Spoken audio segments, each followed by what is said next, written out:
Thank you very much, Walter, for those very kind remarks. I would like to say, for my part, that I'm most appreciative of all the work Walter has done and the Humanities Center.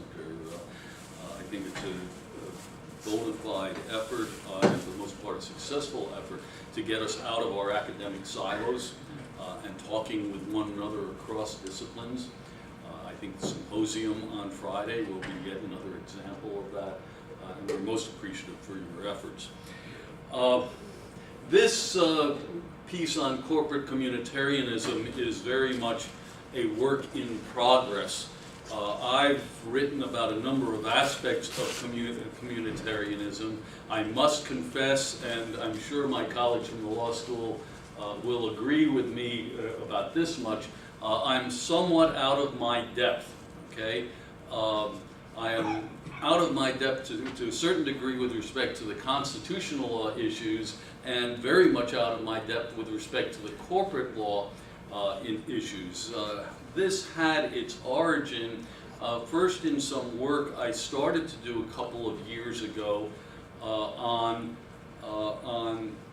the actually anti-communitarian nature of the Citizens United decision. And for that matter, much of the work of the Roberts Court in general.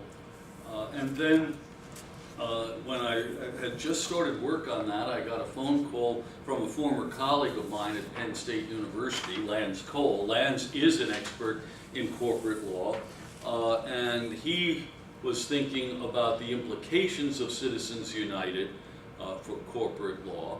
The fact that there's been this long clash in corporate law between those who essentially regard the corporation's not just chief duty, but really only duty as returning value to its shareholders, and those who might be called corporate communitarians who see corporations potentially serving a broader purpose.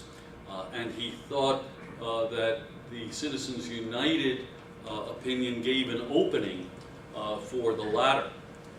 And so he thought it would be helpful to get my communitarian perspective on what we were doing, and we've been working on this first sporadically, and then as I stepped aside from the deanship with a little bit more intensive activity for the last year or so. So, just a few things by way of background. I don't know how many of you were here about 4 years ago or so when I did my presentation that Walter alluded to regarding communitarianism and taking responsibility. But just some background on what I'll call the modern incarnation of communitarianism as really established by Amitai Etzioni. Etzioni is a former member of the Israeli army who is now a professor of sociology at George Washington University.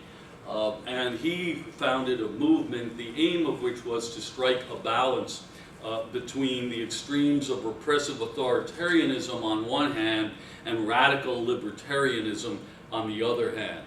Etzioni, and I think most of us in the communitarian movement, would say that the pendulum in the United States has swung a bit towards radical libertarianism, although some post 9/11 developments might actually be moving it to the other extreme.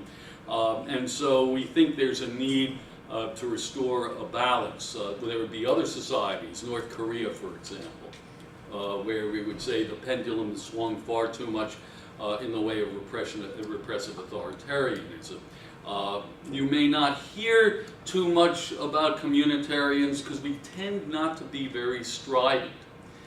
We are not standing on we don't have a communitarian standing on the floor of the United States Senate today involved in his non-filibuster, okay? We tend to occupy the middle ground. My co-author, Bob Cochran, in the book that Walter mentioned earlier, would describe himself politically as a conservative Republican and a fundamentalist Christian, something that I am decidedly not. And yet the two of us found common ground in our communitarian philosophy. Quite important, particularly with respect to the Citizens United decision and the issue of corporate communitarianism, is the notion that rights have their limits and that they involve concomitant responsibilities. So we may have a right to vote, but we may have a responsibility to serve on a jury, to serve in the armed forces, to pay our taxes. That citizenship is not just a one-way street in which the country owes us so much in the way of rights, and we have no responsibilities going back the other way.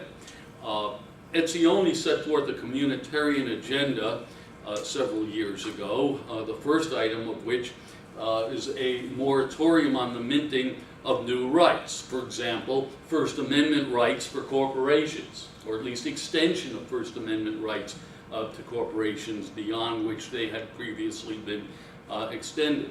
Part of the agenda is the notion that rights presume responsibilities, and that certain responsibilities may exist without immediate payback. For example, a responsibility to take care of the environment might not give you payback except maybe decades hence. I'm reminded of the statement of the American philosopher Yogi Berra, who said, "You go to someone's funeral because someday you'll want them to go to yours." Okay. Now, this notion that it's not all give me, and there are certain things that we owe the community in terms of our participation. And another part of that agenda is that we should engage in careful adjustments to reconcile individual rights with public welfare. Well, we'll return to that in a little while. The general philosophy of communitarianism is one of brother's keeper. As a matter of fact, Etzioni wrote a book to that effect. And I think to put communitarianism in stark relief, you might compare these two quotes, the first coming from an inaugural address of the President of the United States on January 20th, 1961, and the latter, I think, first popularized by Ronald Reagan during his candidacy for the presidency in 1980, but thereafter repeated by almost every candidate for the presidency thereafter.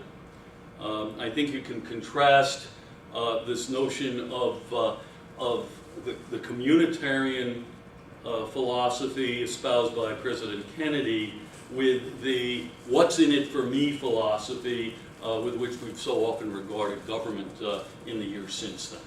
Okay? So,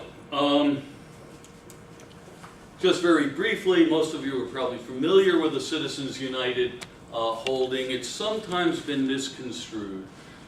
Essentially, there's a federal campaign contribution statute. Well, actually, this is broader than campaign contributions. A federal statute restricting corporate and labor union expenditures to defeat a candidate cannot withstand First Amendment scrutiny. Citizens United was a nonprofit corporation formed, at least initially, to produce a movie called Hillary. And it was really an effort to pillory Hillary, you might say. At the time, Hillary Clinton appeared to be the leading candidate for the Democratic nomination for president. This group was organized to put together this movie. Notice what was going on here were not direct campaign contributions to a candidate. Instead, the corporation wanted to speak. It was formed to engage in political speech. And the court held that indeed corporations were persons with First Amendment rights, and therefore the Congress could not restrict their speech in this manner.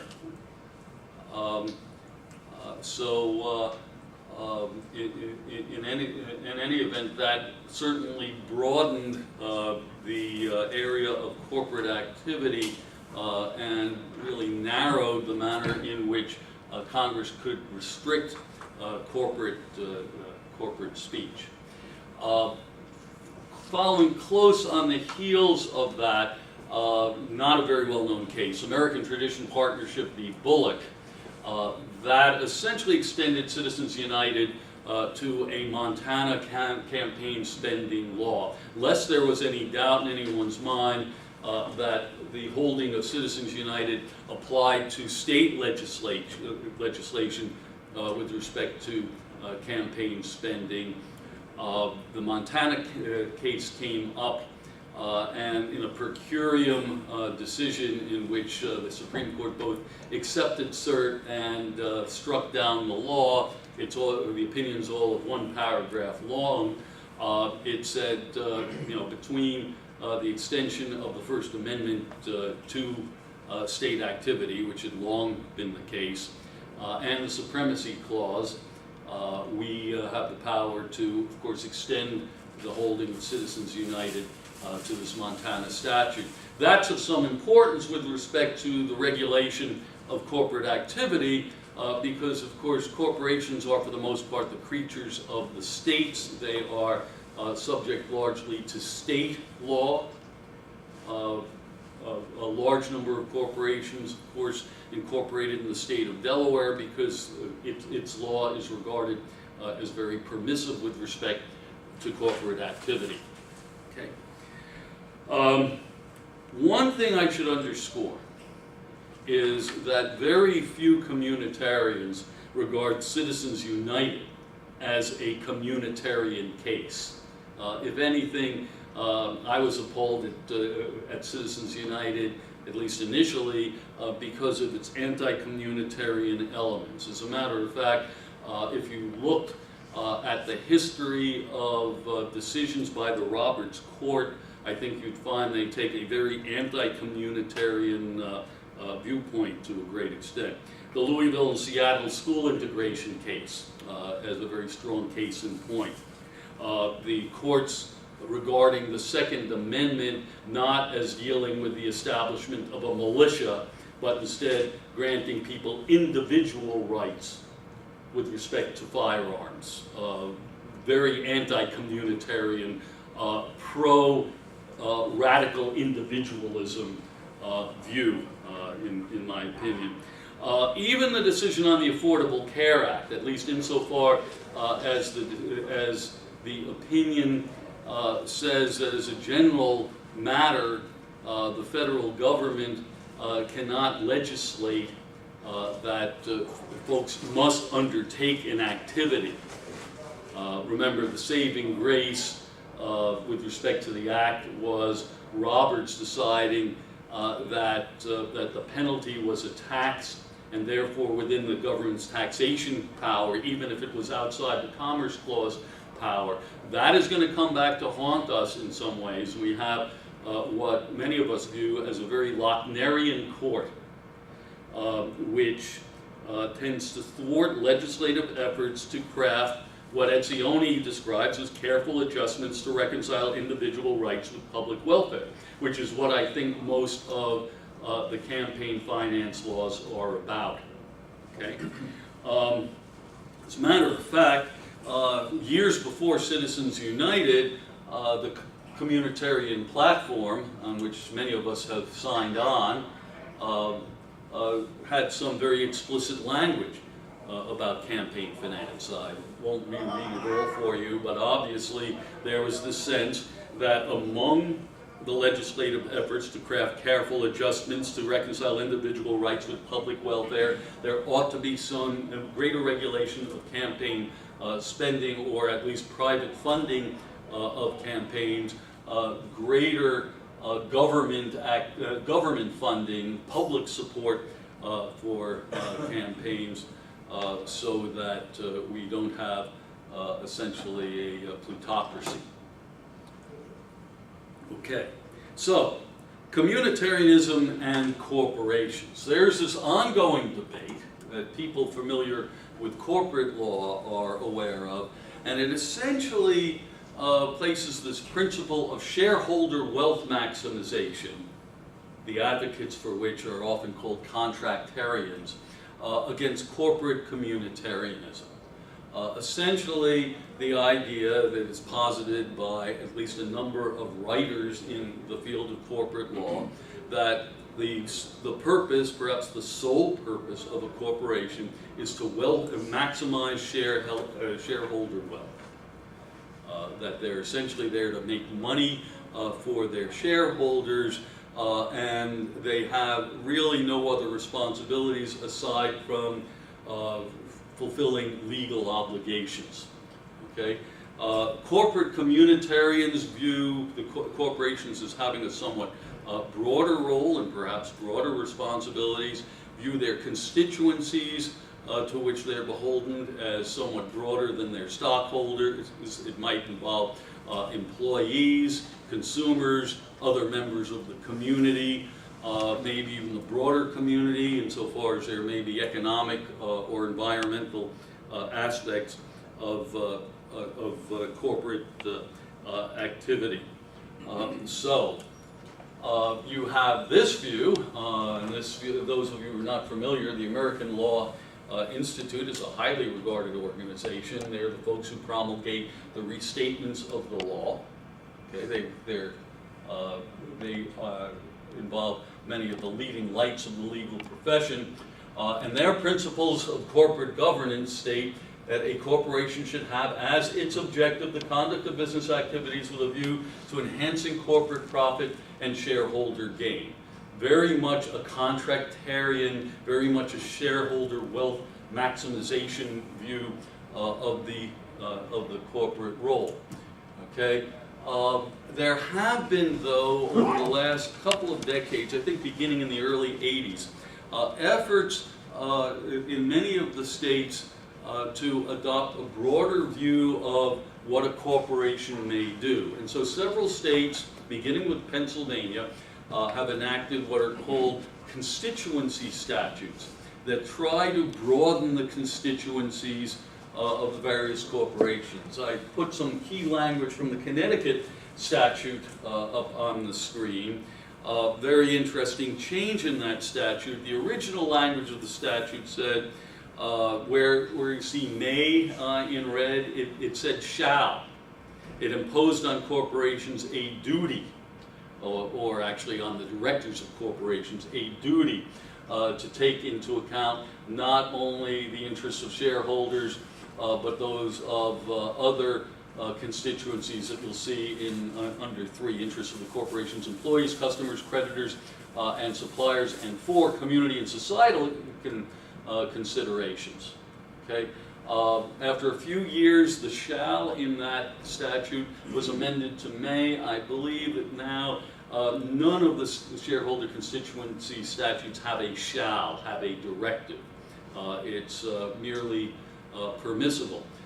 Delaware, I'll hasten to add, does not have a statute like this. The Delaware law reads a lot more like shareholder wealth maximization. The Delaware law, again, quite important because of the large number of corporations incorporated in Delaware. Now, cynics, well, not just cynics, most everybody who's looked at these statutes are aware of the fact that one of the driving forces behind the enactment of these statutes have been efforts to resist hostile takeover bids.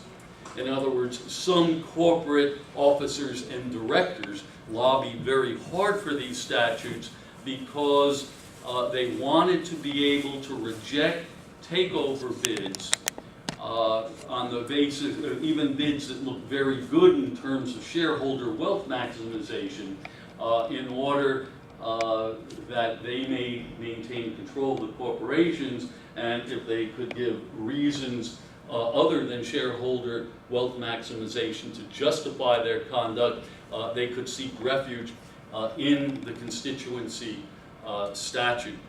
So that if Bain Capital was making a play for your corporation, you might indeed be able to say, well, they're going to, they may result in a great deal of shareholder wealth because they're offering a premium for the shares, but nevertheless, look at all the dastardly things they might do, and we should be able to examine the takeover bid in that context.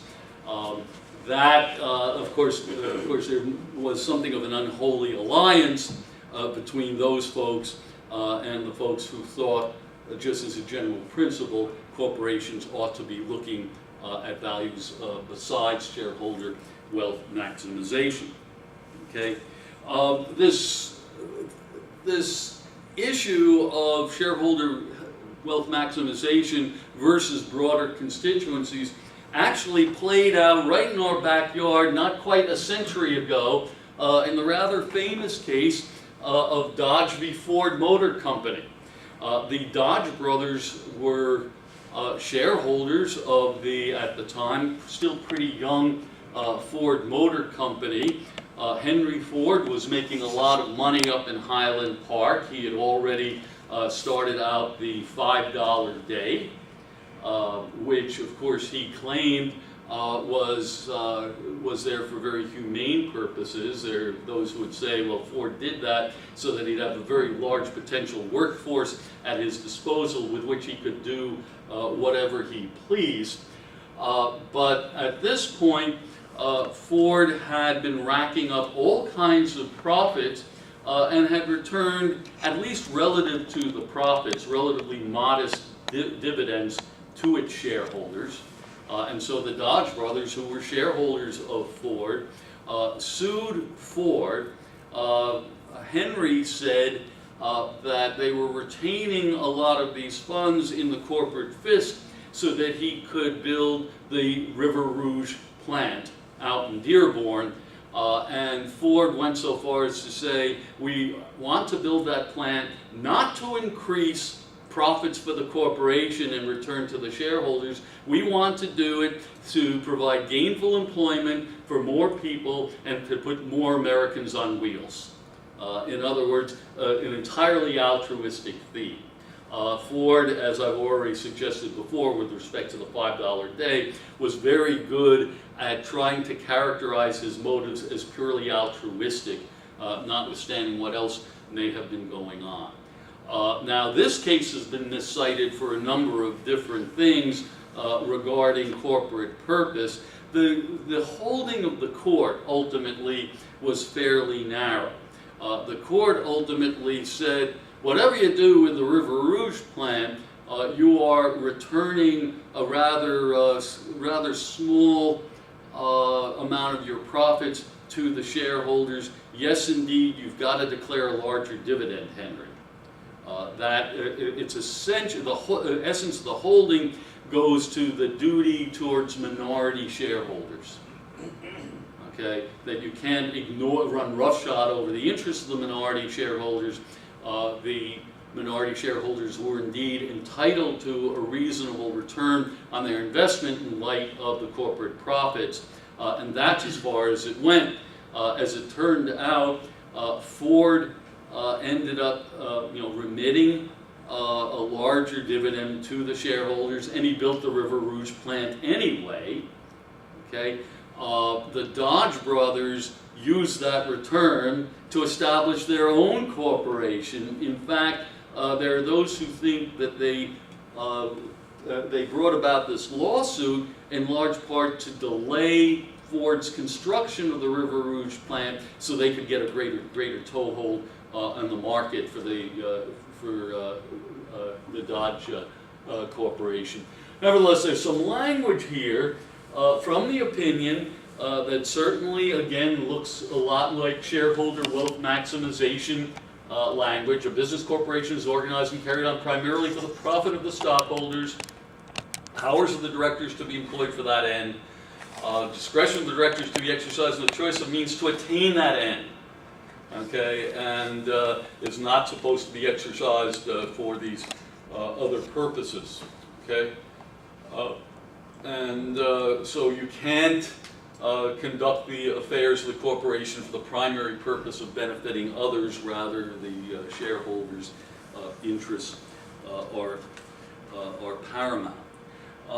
This being the humanities center, I think I'd like to turn to not a court opinion, but to a work of literature, and get a sense of, well, a view that's more of a literary view than just a legal view. Okay? I think you'll know pretty quickly what work of literature this is. The owners of the land came onto the land, or more often a spokesman for the owners came. They came in closed carts and they felt the dry earth with their fingers, and sometimes they drove big earth augers into the ground for soil tests. The tenants from their sun-beaten dooryards watched uneasily when the closed cars drove along the fields. And at last the owner men drove into the dooryards and sat in their cars to talk out of the windows. The tenant men stood beside the cars for a while, and then squatted on their hams and found sticks with which to mark the dust.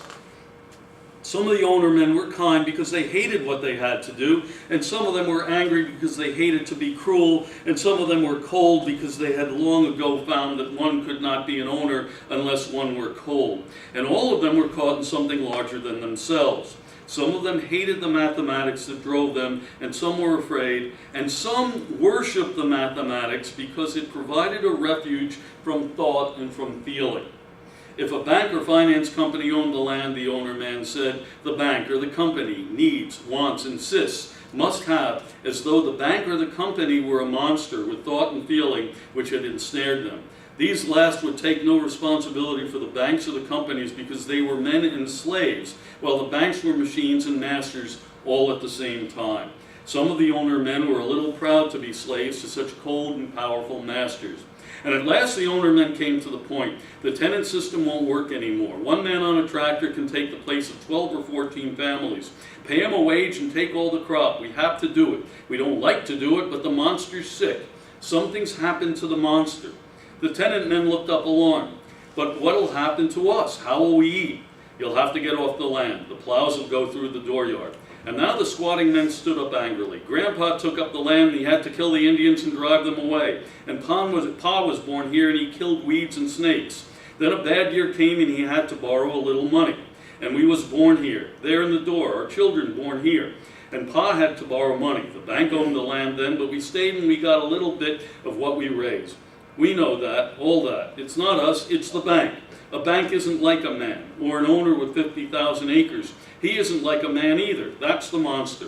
Sure, cried the tenant men, but it's our land. We measured it and broke it up. We were born on it, and we got killed on it, died on it. Even if it's no good, it's still ours. That's what makes it ours. Being born on it, working it, dying on it. That makes ownership, not a paper with numbers on it. We're sorry. It's not us. It's the monster. The bank isn't like a man. Yes, but the bank is only made of men. No, you're wrong there. Quite wrong there. The bank is something else than men. It happens that every man in a bank hates what the bank does, and yet the bank does it. The bank is something more than men, I tell you. It's the monster.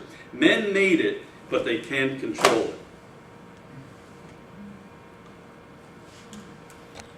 Or, as John Coffey has said, a corporation has no soul to damn and no body to kick. But, a more enlightened view, if you will, corporations are people. Now, where did Mitt get his authority for that notion? Citizens United. Now, in which essentially the court affirms the personhood of corporations. Now, and the notion that a corporation, just like other persons, has a right to speak its mind. So, notwithstanding a state statute embodying shareholder wealth maximization, for example, Delaware's, under the Supremacy Clause, Citizens United prevails, and a corporation can exercise First Amendment rights unqualified by state law constraints. There's a strong dissent in Citizens United by Justice Stevens, who says, look, corporations are the creatures of the state. The state can create a corporation or not. At one time, it was a fairly rare event to grant a corporate charter, and the state could decide whether the creation of this corporation was in the public interest. Okay? So, try this on for a philosophy. If God can create a cow and decide that a cow is unable to speak, Why can't a state create a corporation and decide that the corporation is unable to speak, or at least speak about affairs political, what have you? The Supreme Court has essentially said, that's in a way the essence of Stevens' dissent. The Supreme Court has said no, First Amendment rights are First Amendment rights. A corporation is a person capable of exercising those rights. And to be fair, okay, and this is the communitarian side of Citizens United. Corporations have long been a means through which individuals organize their efforts. They organize their efforts to make profits. They organize their efforts to make cars. They organize their efforts to express their thoughts, including their political opinions. Okay? And if you look at a corporation in that manner, as what some of us would call an intermediate community, playing a role in, helping us play a role in civic affairs, recognizing that not all communities are established through government, there may indeed be a benign role for corporations in that regard. One problem is, if the corporation has a right to speak its mind, what is the corporate mind? There's been a study a few years ago indicating that when it comes to political involvement, the corporation also often serves as the alter ego of its officers, sometimes promoting their individual political ambitions. Some of us would say that's a rather illiberal view of how to use the corporate fist. In the very least, I think a number of us would say that there's a need for disclosure, that a corporation ought to have an obligation to its shareholders, for whom it is presumably speaking, to disclose where it is making political expenditures. That has come into play in a number of proxy wars. Just a few months ago, I am now, for a little less than a year, a proud shareholder of a corporation called Waste Management, Inc. Okay, you've probably heard of them. Okay, there was a proxy war there, and when I got the annual notice of the meeting of shareholders, there was a shareholder proposal to require the corporation to disclose its political contributions. Okay. That proposal was opposed by management. They said, you can find out by asking every political candidate for office or whatever, and then they'll give you a disclosure if they're required to. And then, on occasion, you might find our name there. You have other ways of finding this out, which seemed to me as if there should be an obligation there. The SEC is considering a disclosure requirement. Some folks are thinking that this might be imposed statutorily. Notice a disclosure requirement regarding who your contributors are was upheld in Citizens United against a rather vitriolic, I'd say, well, at least rather vigorous dissent by Justice Thomas. So I don't think there'd be any constitutional problem with imposing a requirement that the corporations disclose to whom they're making political contributions. Okay? There is what some people would consider a more enlightened view undertaken by some corporations. Many of you are probably familiar with the Google motto, "Don't be evil," right?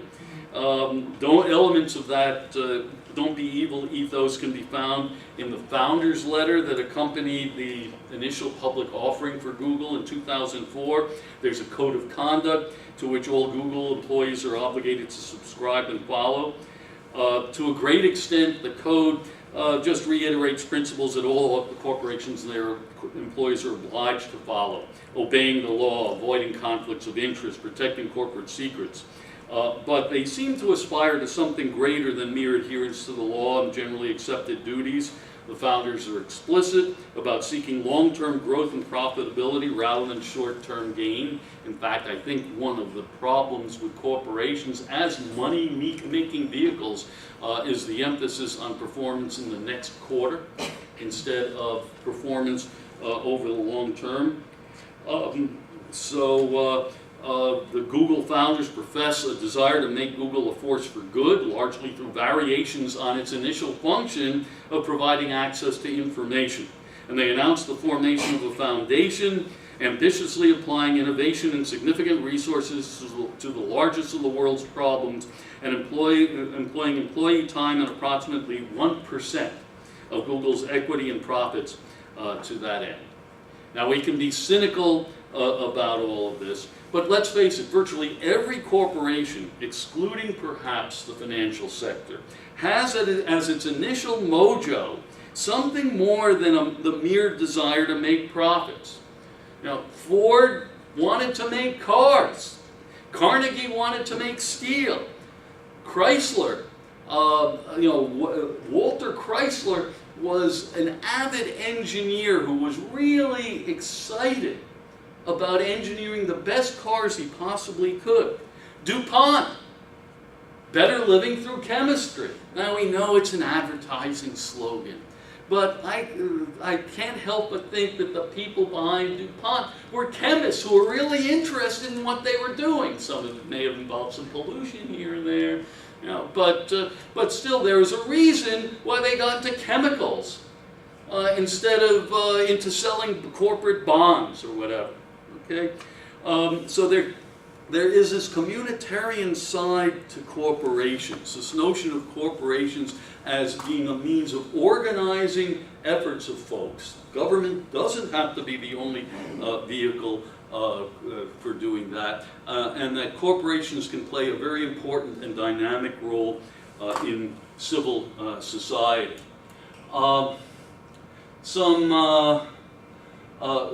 Some commentary here. Mayer's written a very recent book that I very much commend to folks. It views corporate law not just from an American perspective, but from that of the British and corporate law on the continent.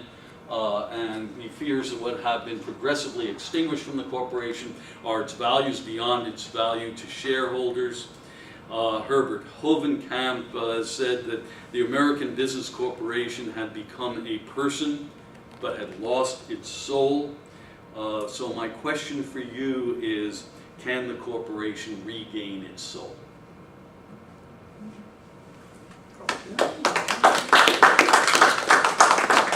Questions, comments, rotten fruit? Alan? Well, I don't know where to start. But let me start with Adolph Burley at Columbia, and our former colleague Paul Harbrecht, who espoused this view about corporations having a responsibility beyond its shareholders many decades ago, and so I'm not sure exactly what the difference is between their notion of the role of corporations and communitarianism. Indeed, it's in many ways your Connecticut statute that you talk about the responsibilities of corporations beyond its shareholders. Looks like it comes right out of Burley and Harbrecht. I don't profess to be a constitutional scholar. I am not. But corporations originally were acts of the legislature. You could not become a corporation in a state unless the legislature actually passed a law authorizing you to conduct yourself as a corporation. So the idea that, yeah, I know about the supremacy clause, but the idea that states don't have rights to restrict their corporation seems to me a little bizarre. And well, finally, Stephen said the same thing in his dissent. And finally, I'm sure you were tongue-in-cheek when you said that Mitt Romney was enlightened. That's all I have to say. Yeah. I'm more out of my element than you are by far. But it strikes me that every part of the legal decision is internally contradictory. The corporation is allowed personhood for the right of free speech, but has no other personhood obligations. So a board can sit around knowing that it's going to kill people by its product, evaluating the profit loss and arguing that, well, we should go ahead because the suits will result in smaller penalties than the profits will make. This is not the kind of obligation of persons. And so I find that really strange that you could just pick out one element for the purpose of free speech and call it a person, and then it is not a person in any other sense of the word. The other thing is a corporation as a profit machine doesn't work for the benefit of its shareholders. If it worked for the benefit of its shareholders, you wouldn't have these enormous corporate CEO salaries and enormous golden parachutes. You can hardly argue that that is a necessary part of maximizing shareholder profit. And on the other point, I agree. A corporation is sanctioned by the people, however you want to state it. There is no logical reason that I can think of why the people can't put restraints on what they sanction. Okay, let me take your second point, then your first point, then your third point. Okay, if I remember now, the second point was the well. Let me go to the very first point. The notion that the corporation has the rights of a person but not the responsibilities of the person really nails on its head the communitarian critique. Now, this notion that we have all these rights without concomitant responsibilities is something that communitarians care a great deal about. Now, there's an issue as to whether you impose those responsibilities as a legal obligation, or just view those responsibilities as a societal obligation, as a moral obligation. But that really gets to the crux of what this is about. Bear in mind the thrust of Citizens United goes only to First Amendment rights, but notwithstanding the history of corporations, which Alan pretty much summarized, that indeed that initially corporations were rare animals created by state legislatures, which typically found some public purpose as the rationale for their creation. Okay, notwithstanding that, I think what the Supreme Court would now say, once a state has created a corporation, it cannot restrict its First Amendment rights. Now, it might be able to restrict other things that it can do, but the First Amendment rights are granted to all persons under the constitutions, and once you've created this monster, or whatever, you've now endowed it with certain inalienable rights.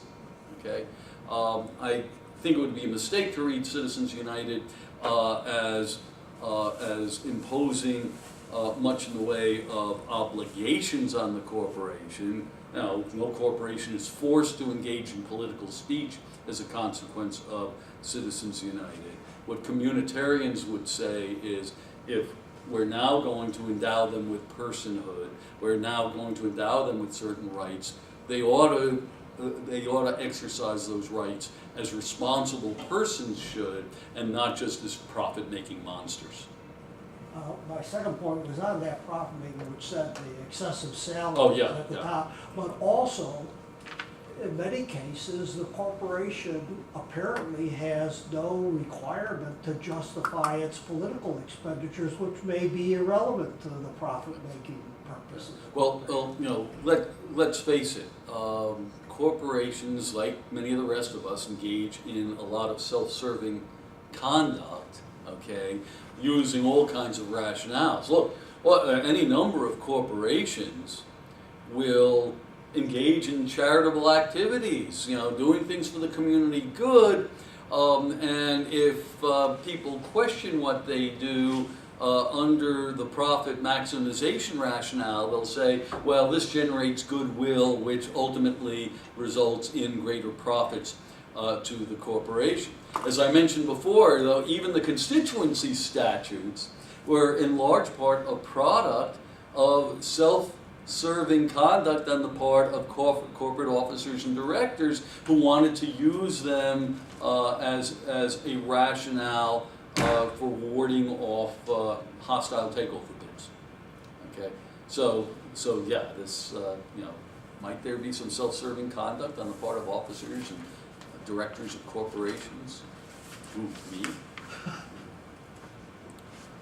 Okay, a couple of points. Number one, John. corporations do have responsibilities, personhood responsibilities. They have to pay their taxes the way we do. They have to observe the laws the way we do. One of the questions I have is whether, in terms of self-serving, when people give money, $200 million to the University of Michigan, they don't do it quietly. They do it to get the bang for their buck. Yeah. Right. But do corporations have rights under the Fourth Amendment and the Fifth Amendment? Can they can't they resist unreasonable searches? And can't they take the Fifth? I think those they haven't been tested out all the way, but I think their rights. Boy, we're talking about getting out of my depth. At one time I could have told you this, but I think their rights are far more limited. I mean, talk about the government subpoenas for corporate records, and carrying away the computers and what have you.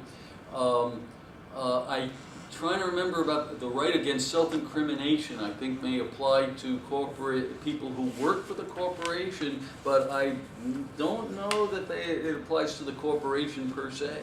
Well, of course, if there's a subpoena, that's not an unreasonable search. It's Well, only when that's they true. take the computers without us. Yeah.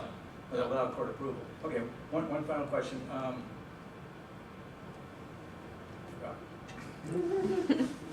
You'll have opportunity. I think sure. We got 10 more minutes, or 7 more. I have a question that has puzzled me on this for at least a few years.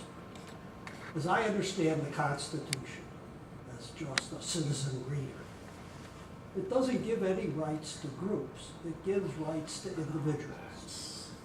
And now the Supreme Court has somehow magically converted the Constitution so that the group formed by the individual has its own inherent rights, not just the rights that derive from those granted to the individuals that constitute it. Well, that's a very interesting idea, because I think communitarians will complain that of late there's been too much emphasis on individual rights as opposed to the rights and needs of the broader public. A good example of that is the court's recent Second Amendment jurisprudence, saying there's an individual right to bear arms. And the Second Amendment is not just about a militia, which is, of course, a right of folks to organize and form a militia in their defense. The Louisville and Seattle school integration cases was really pitting this individual right to have, to be able to attend, say, the school nearest their home, or to be able to choose their school or whatever, versus this collective effort to organize schools in such a way as to provide integration that might benefit the whole.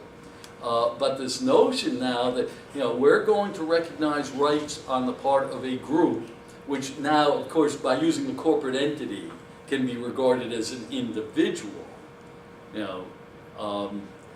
Because once you're a corporation, you're not a they, you're an it. Okay, that's very interesting in terms of where it might lead in the way of the communitarian view of the world. Yeah.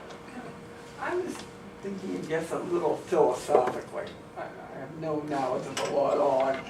And I guess I keep thinking about, I guess suppose the capitalist and market culture, that it seeps into virtually, we call ourselves a capitalist culture.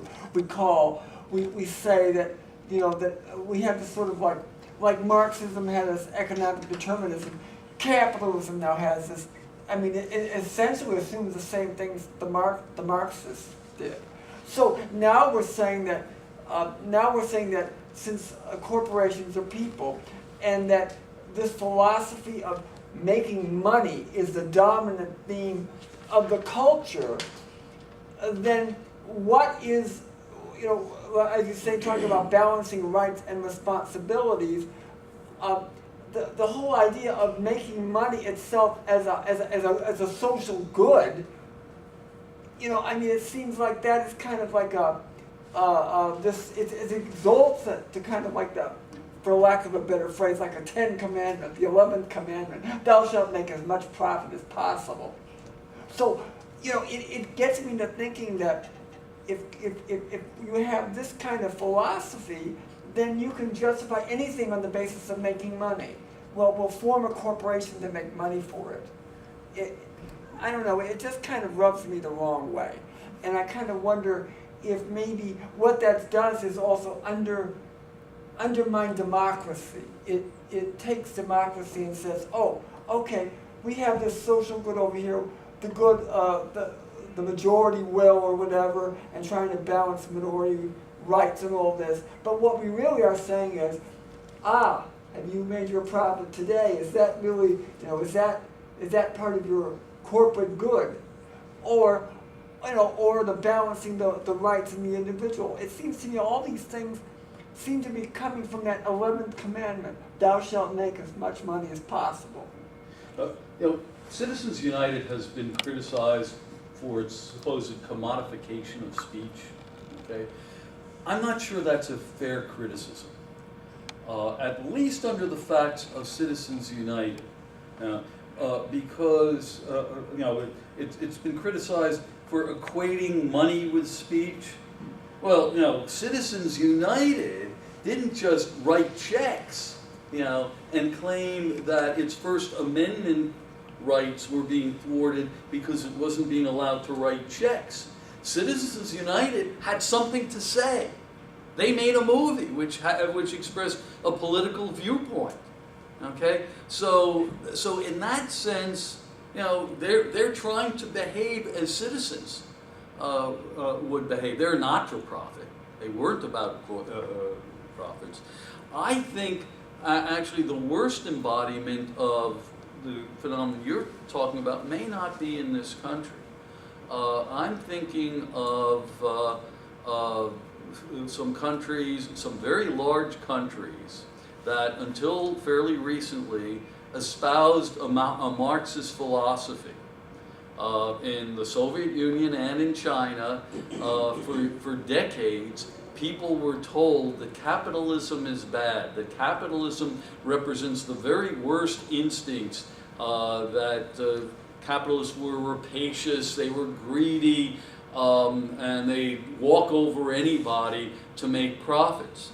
And then when capitalism was introduced in Russia and China, they adopted, I think to a great extent, they adopted that caricature of capitalism because that's what they were taught capitalism was. And I've talked to some experts on Russia and China, and they're inclined to agree with that. So now you have this caricature of this rapacious, greedy capitalism, going on in terms of the oligarchs in Russia, for example, and without certain checks, the manner of which we have not only in the Constitution, not only in the Bill of Rights, but in terms of the checks and balances that we find in the Constitution. I would not write off the role that corporations or other organizations may play a beneficial role as a counterweight to government power, as an avenue for citizen participation. You see, I'm not sure that we should necessarily regard the corporate role as a uniform evil. I'd like to second that, because this university is a corporation. All our municipalities are corporations. The Archdiocese of Detroit is a corporation.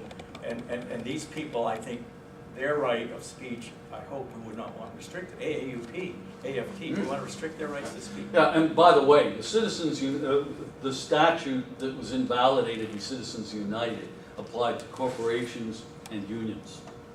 Okay? And what is a trade union but an effort of people to organize a collective effort to exercise, among other things, First Amendment rights? Now, there's that benign role, I would say, and in a society such as ours, how else do you have political influence? How else, for the most part, do you do good without organizing with other people? I guess my thought is also then you've got to have the, I guess what would be the anti-communitarian view would be that the like to work legislation, which is trying to. Oh, that is a very anti-communitarian, individual rights extremist view. You can't compel me, and remember how right to work has been misinterpreted. You can't compel me to pay dues to an organization in which my fellow workers have organized for our mutual benefit, because I have rights as an individual. That should be supreme over that. And again, in terms of association, associational rights imply rights not to associate. Again, you don't have to be a member of the union here in order to enjoy the privileges of the union. You do have to pay some dues to the union, make some kind of fair share payment to the union in order to enjoy some of the benefits of that organization that's now here, and most of us here are faculty, that's now here to represent us and to represent our common good. I think the right to work legislation is the epitome of anti-communitarianism. And unionism, Etzioni and a number of us have decried the decline of unions for exactly that reason. I just was wondering, I don't know if it's too outside of the scope, but you can get to a point where with all these constitutional rights that may be protected by,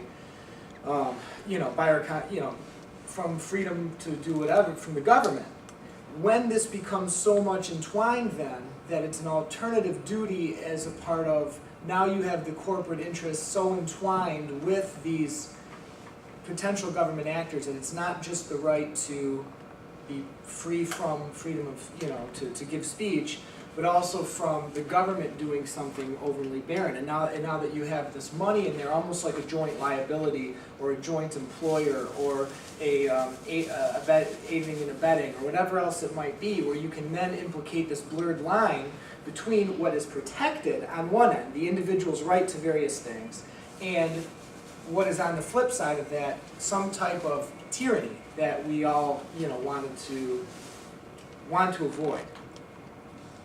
So I recently traveled to China, not that made me any kind of expert, okay? But I had to ask, okay, what is left when you've all but abandoned Marxism and have exalted a form of capitalism aided and abetted by the state, but you maintain at least an authoritarian, if not a totalitarian regime? What do we call that? Fascism. Now, it's fascism as in Italy, not necessarily fascism as in Nazi Germany. Yeah. Again, there are benign notions. Remember when Eisenhower appointed his cabinet, and he had Engine Charlie and Electric Charlie, and Engine Charlie said what's good for General Motors is good for the USA.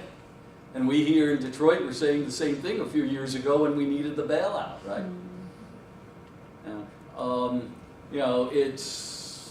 It's not entirely a one-way street there in terms of who's benefiting whom. And that is why I would object in certain ways to the idea that they are just people because they pay their taxes or whatever. I think if you look at the scale involved, with great power comes great responsibility. And that's just the bottom line. And if you go through various projects or when it got to Mitt Romney's secretary paying an amount different, or whatever that came out during the campaign as far as what's being taxed at a certain rate, what's being used of the public resources to support this person run amok. I think a lot of people then would be happy to take certain of those corporate benefits if that's going to be the case. Just because they pay taxes does not make them equal in the same sense of what they use, what they are liable to, what we give in to allow them to do that. But, you could say the fact that we tax corporations as a separate entity is part of the freight that they pay for that personhood, for being, the privilege of being recognized as an entity unto themselves. Well, I'll defer to our tax experts. That's exactly what the Supreme Court said back in 1909, that the corporate tax is an excise tax on the privilege of doing business in corporate form. One of the first things in your charter, business corporation charter, is you can own property, you can sue and be sued, and you can enter into contracts. Because corporations are a figment of our imagination. They don't exist in nature. So we have created them through the legislature and given them these prerogatives.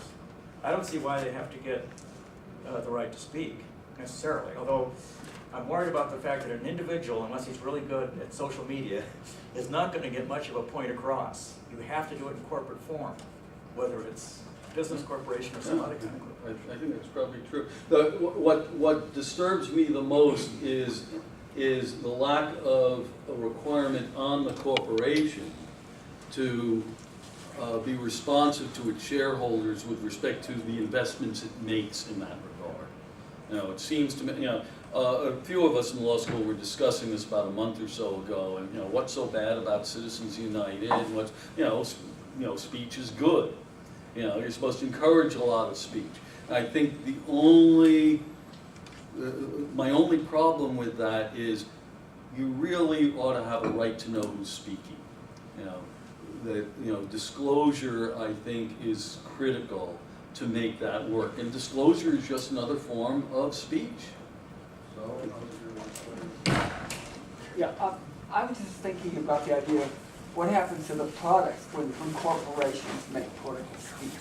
Like the famous thing with the chick flicker thing, where they were accused of discriminating against gay people. Mhm. And so then they got, so people began to organize against their company Yeah. because they were making a political speech. So then- if you're a shareholder of Chick-fil-A, you might object to that political speech, which has now resulted in a lower return on your investment, right?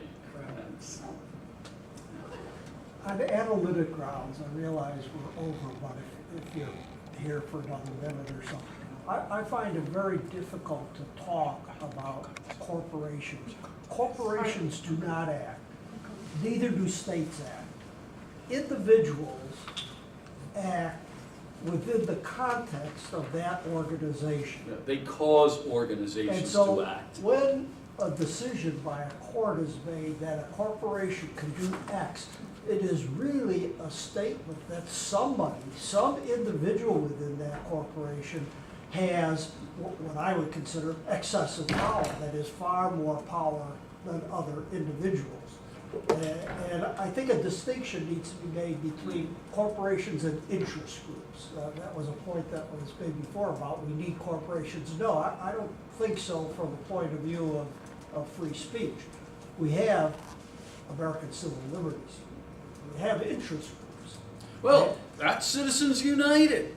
I mean, you and I may not agree with their politics. We might like Hillary, but they are, in essence, an interest group that formed as a nonprofit corporation, as did the ACLU, okay, to express a certain view. I mean, what makes the ACLU inherently, better than Citizens United, except for the fact that you and I may tend to share the views of the ACLU? Does that mean we're going to allow, do you want Congress to allow, or the Supreme Court, to allow groups like the ACLU to express their views and not Citizens United? Well, I don't, the members of the ACLU can disagree with the views expressed by the organization. When a corporation speaks, That's, You do not have the members of the corporation standing up in public and saying, the president spoke out of turn, I disagree with that point of view. well, that's why I would think, in the very least, you want disclosure of how, you know, how the corporation is speaking, if they're speaking particularly only through donating money, okay? If you look at corporate, at the corporate law and corporate charters, there's very little shareholders can do to directly control the speech. At most, they might be able to enact a shareholder resolution, you know, asking the officers and directors not to donate funds to a certain cause, okay? They may, of course, through their election of directors, depose certain directors. That's very difficult. They say the most immediate remedy that a shareholder has is to sell the stock. Okay, you know, you vote with your feet essentially. But you can do that only if you know how your corporation is spending its money. I'd like to know how Waste Management Inc. is spending my money, essentially. And you know, there's a reason why I bought like 4 stocks around last December. Okay, one of them was Costco. One of them was not Walmart, and there's a reason for that. You know, as similar as they may appear superficially, okay, Costco has a much more enlightened corporate philosophy than does Walmart. Okay, so I didn't want to make as profitable as Walmart is. I didn't want to make profit out of Walmart's type of activity. I saw Costco's activity as largely benign, and therefore chose to invest in Costco. Now, if I found out that Costco was investing corporate funds, you know, in the Republican slate, you know, I probably, you know, there's probably not much I could do at the shareholders meeting, but I could sell my stock.